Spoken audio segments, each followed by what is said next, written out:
Hey, Drops of Juniper. So, welcome. Today, we're going to be talking all about marketing. And first things first, I want to give you a little heads up. I apologize if I sound a little funny. This whole half of my mouth is actually numb. I just got back from the dentist. But my creative juices are flowing. So, I wanted to hop on and do a little video here. So, we're going to be talking about some terminology. So, first things first, if you've never heard of warm market versus cold market, your warm market is referring to the closest people in your inner circle. So this is going to be like, like your mom, your dad, your grandma, your bestest friends, the people that you talk to on a regular basis, your coworkers. This is your warm market. Your cold market is everybody else on the planet Earth. Your cold market is everybody that you can reach with your voice and your voice. So this is your cold market is kind of like that lead generation, that red block you see here. So a great way to vocalize your voice to your lead generation is obviously with social media. But that's not the only way. You can do local events. You can meet people at the grocery store, your grocery store clerk, the lady at your receptionist at the dentist office. Everybody that you can come in contact with. Just start sparking up conversations. It's fun, anyways, getting to know people. And then when people start to become kind of like interested, or when you can kind of see the Young Living lifestyle lining up with somebody else's lifestyle, in sales, we kind of give them the term prospect. And that's this yellow section here. So this suggests you could send them a newsletter. One of my favorite ways to communicate with my prospects is through social media, honestly. And I like to comment on their posts and things like that, because also when you comment on their posts, it strengthens the Facebook or Instagram algorithm, and they will see more of your posts as well, just because it's like, oh, hey, they're friends. Even if you message back and forth, or if they reply to your comment, Facebook's little thing is like, oh, hey, they're getting to be good friends, so we're going to show them more and more stuff. And as you get to learn the Facebook and Instagram algorithms, you'll start to notice them more and more. There's plenty of good videos out there on YouTube on that, and I might do one of those videos later on down the road as well. But anywho, then once somebody, really gains interest, you can offer them an opportunity. So one of my favorite things to do is to offer them like a little sample roller, or a sample of any sort.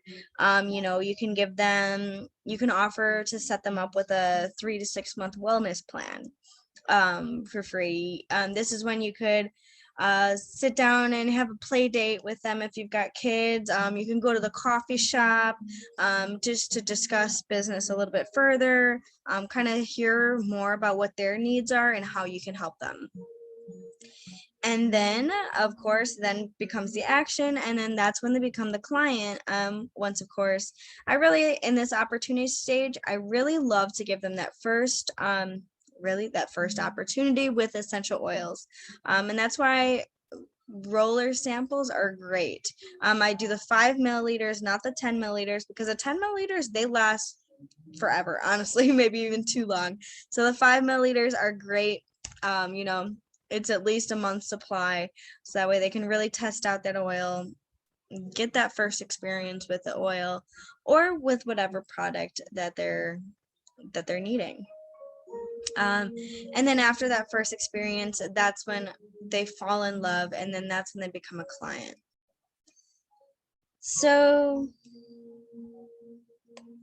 I'm going to talk about this prospect section again here, because this prospect section here is key.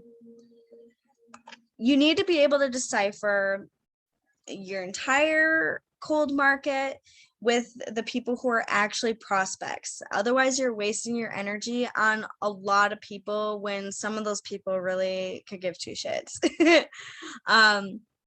So your prospect list, again, that is anybody that you just really see the Young Living lifestyle aligning up with their own lifestyle that they're already living, or that you could see them living if they're trying to go through some inner transformation or things like that, make a wellness goal or have wellness goals, or trying to make health changes or anything like that. Obviously Young Living is a good avenue for them. So in sales, any kind of sales, it's recommended to have a top 100 list of prospects. And now I remember when I was first told that, I was like, 100, damn, like I don't even know if I know that many people, but trust me, you do. So I will put I'll put a link to a thing called Memory Jogger. I'll put a PDF here in the description, so that way you can check that out. And it just goes through like all these people, how you may know them, and really it just gets your brain going. So I recommend going through that list, and then also one day schedule some time out to literally go through your Facebook friends list and your Instagram followers and jot down anybody who just like sticks out to you, where you're like, yes, they need Young Living in their lives. And you'll be surprised. I can almost guarantee you'll get up to 100 people. If not, I ask you to really question yourself, maybe go through again. This is also a good chance to filter out your feed too, if you haven't done that in a few years. It's good to do every once in a while. But yeah, if you can't quite get to 100, don't worry. Maybe try for 50 instead for now. If you can't get 50, try for 20. I know you can get 20. And then once your brain gets going and conversation starts sparking with people, your list is going to grow and grow and grow.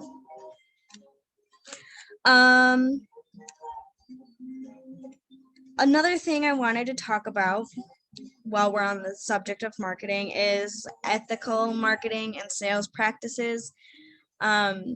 So as you guys know, there's those people out there, those companies out there that give network marketing a bad name and a bad rep, and Young Living tries very hard to enable us and to equip us with the education so that way we don't have to market in that way. What I'm going to say, the best rule of thumb to follow is if something doesn't feel right with you, if you feel icky saying it, if you feel icky posting it, if it just doesn't sit right with you, don't fucking do it. Don't do it. Everything that you should do within sales should be in alignment with you. It should feel good to you. Otherwise, quite frankly, you're just not going to be very successful. So that's very important.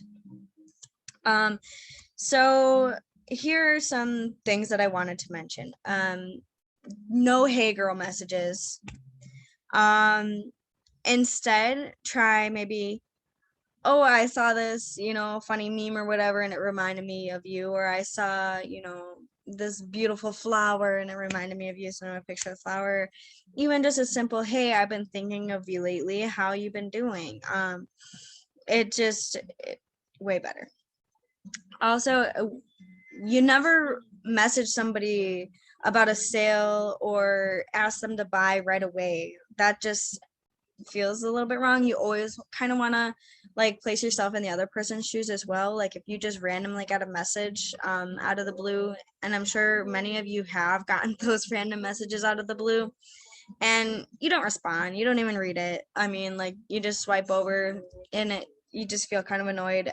You may even unfollow that person. But instead, you want to actually create a relationship with that person. And that's the thing about Young Living as well. It's not like a normal network marketing company. You're not just out there for the quick sale. you're helping people transform their life and live a much healthier lifestyle. So these people that you're helping are going to be lifelong customers. It's not just a quick sale, which really makes Young Living different from any other network marketing company out there. But again, another thing is no mass invites to events. I've made this mistake and learned the hard way. You don't do that. First off, it feels a little wrong, and it just is not the way that we do things.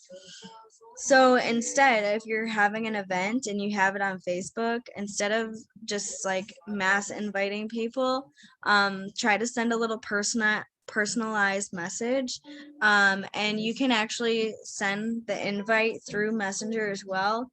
Or, you can just invite them and then send them the message as well. So that way, first off, they know to look out for it and they don't miss it, because a lot of the times people just miss it in their notifications. And secondly, it just feels a little bit better.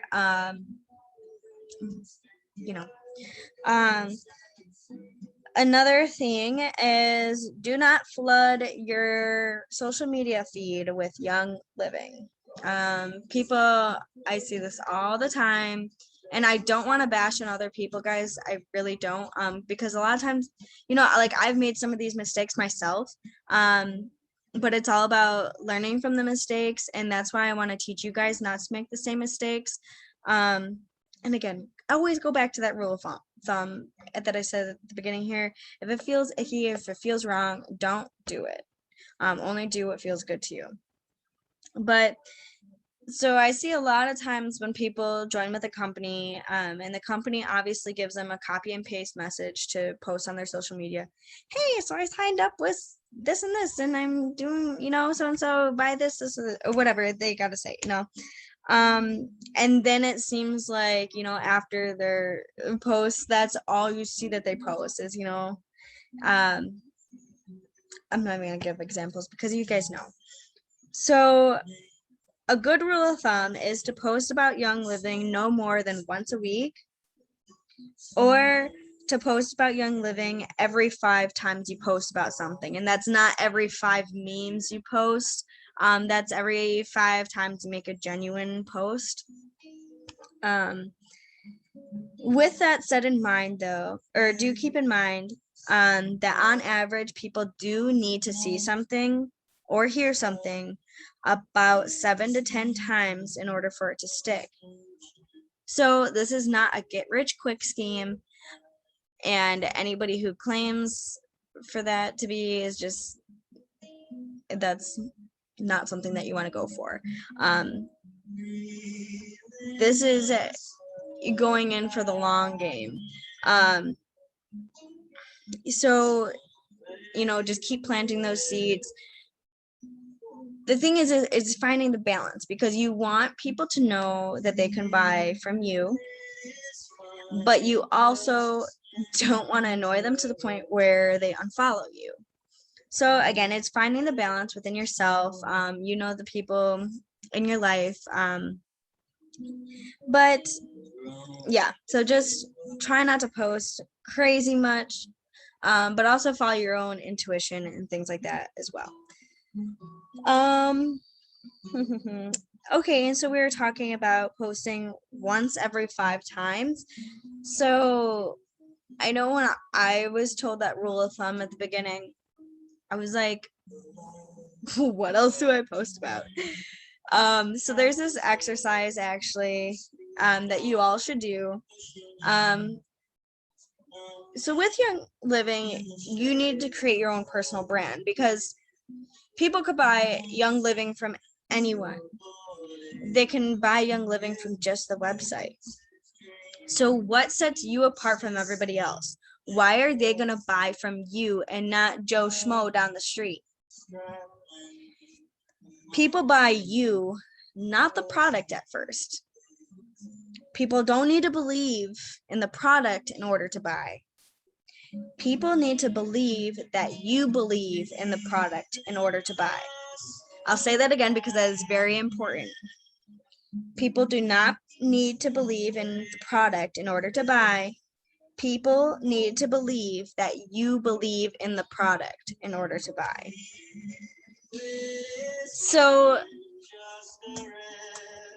in discovering your personal brand, write down at least 5 things. If you can think of more, great, but 5 things that you would post about. I mean, really discover yourself. And this is a good self-discovery tool, really. I mean, and if you can't think of anything, ask your friends, ask your warm market, ask your friends, ask your family, what things do I talk about often? Or if it helps, scroll back on your social media feed a month or two and look at the things that you post about often. But try to pick 5 things that you'd feel comfortable posting about. I'll give you like some examples for me. Like I post about mental health a lot. I post about like the brain chemicals and things like that. I post about nature. I post about astrology. I post about young living. I mean, there's 5 right there, and I toss some other things in the mix too. But you want to have like 5, I guess, core topics that you can talk about.